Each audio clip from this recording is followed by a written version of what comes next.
Alors, de quoi je vais vous parler? Eh bien, comme je vous le disais, je vais vous montrer une technique d'un haloteur, Halo.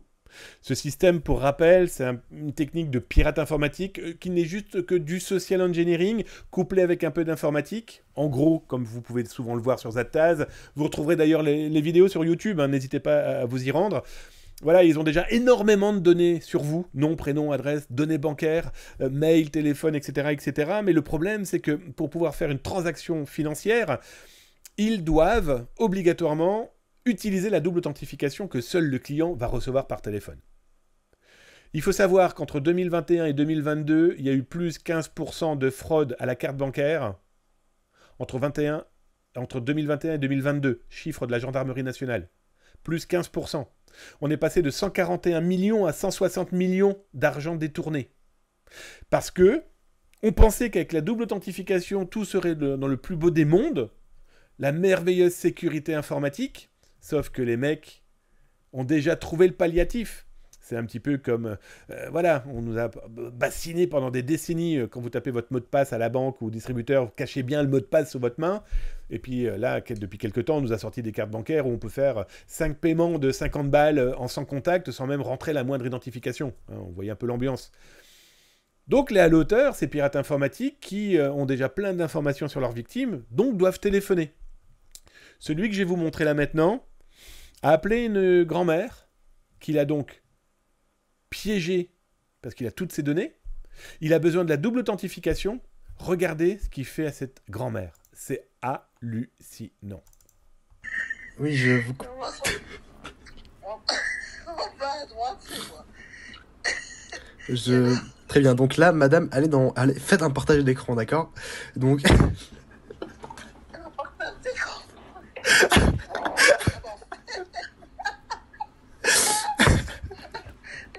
Je fais moi chignante. Non.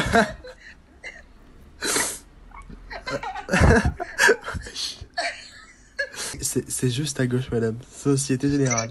Non, c'était à gauche, oui, voilà. Et je sais que c'est à gauche, mais il y a un grand truc noir et ça continue à tomber. Je n'arrive pas à l'arrêter. Essayez. Attendez, et puis voilà. Alors, la Société Générale a disparu. Ah, essayez. Vite, madame. Comme ça, je peux vous scam. Vite, madame. Ça y est, j'essaye. Ça y est, le truc a disparu. Alors, ça y est, hop. Allez. Mais pourquoi est-ce qu'il ne veut pas s'ouvrir? Pas besoin de plus. Vous l'aurez compris, il est en train de scammer cette dame. Il se fait un malin plaisir en plus de lui dire à cette grand-mère qui est morte de rire parce qu'elle pense qu'elle parle à son banquier, qu'elle galère avec son téléphone. Je vais être très honnête avec vous. Papy, mamie, je vous aime. Parents, je vous aime. Débutants de l'informatique, je vous aime. Il n'y a aucun problème. Mais arrêtez de vouloir acheter le matériel dernier cri alors que vous n'êtes même pas capable d'utiliser votre télécommande de télé. Cette dame, le pirate en plus l'a écrit en disant qu'il l'a bip de 5000 € parce qu'il a réussi à la convaincre d'abord de faire une visio, ce qui se fait de plus en plus entre son banquier et le client. Ok, pas de problème. Il lui a demandé de faire un partage d'écran pour qu'elle puisse cliquer sur la bonne application de sa banque, pour que le pirate puisse le voir en temps réel à double authentification pour pouvoir ensuite lui détourner son argent. Le mec a en plus écrit un message en disant qu'il avait bip cette grand-mère, il a bien cité grand-mère, je l'ai bip la grand-mère de 5K. Il lui a volé 5000 €. Elle pleurait pas, hein, elle se marrait, elle rigolait parce qu'elle était oh, c'est tellement drôle avec mon banquier, je galère avec mon téléphone. Mamie, sans déconner, qu'est-ce que tu fous avec un iPhone que tu sais même pas utiliser? Et tu as répondu à quelqu'un. C'est pas la seule, hein.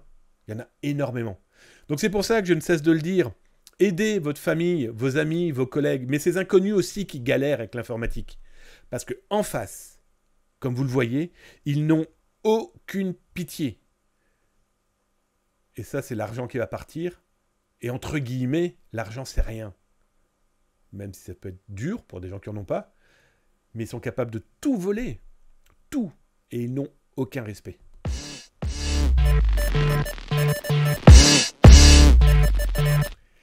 Allez, je vous ai concocté un petit rendez-vous autour du social engineering avant de partir manger, ou boire, ou sortir, faites ce que vous voulez.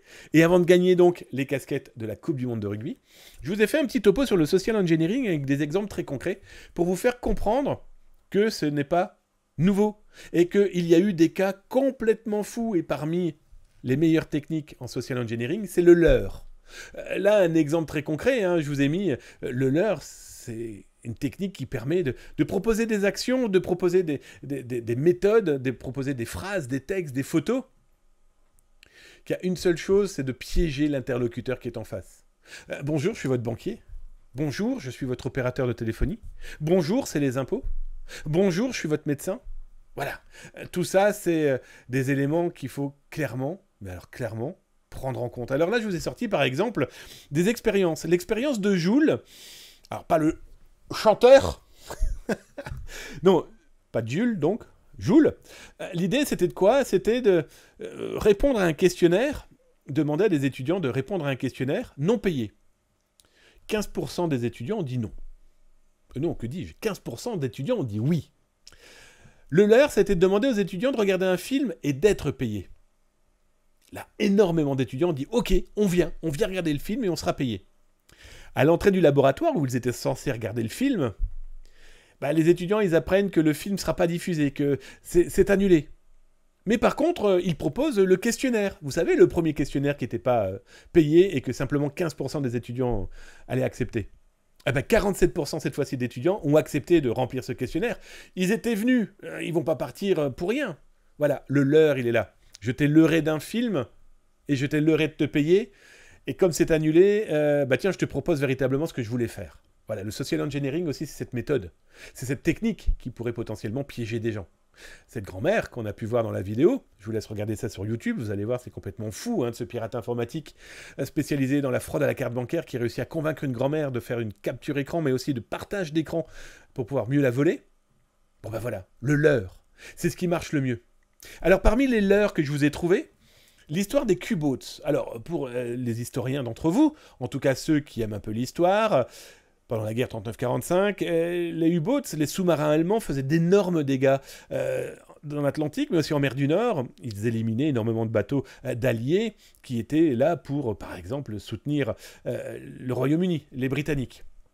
Alors du coup, ces sous-marins, les alliés, les Britanniques, se sont dit, il faut les combattre. Comment ils ont fait? C'est que ils se sont dit, des sous-mariniers allemands, des hommes seuls dans un sous-marin, eh bien, il y a un moment...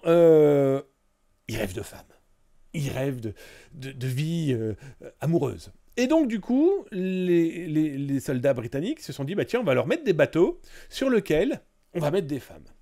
Voilà, elles dansent, elles sont heureuses, il n'y a pas de canon, il n'y a pas de mitrailleuse, il n'y a rien de militaire.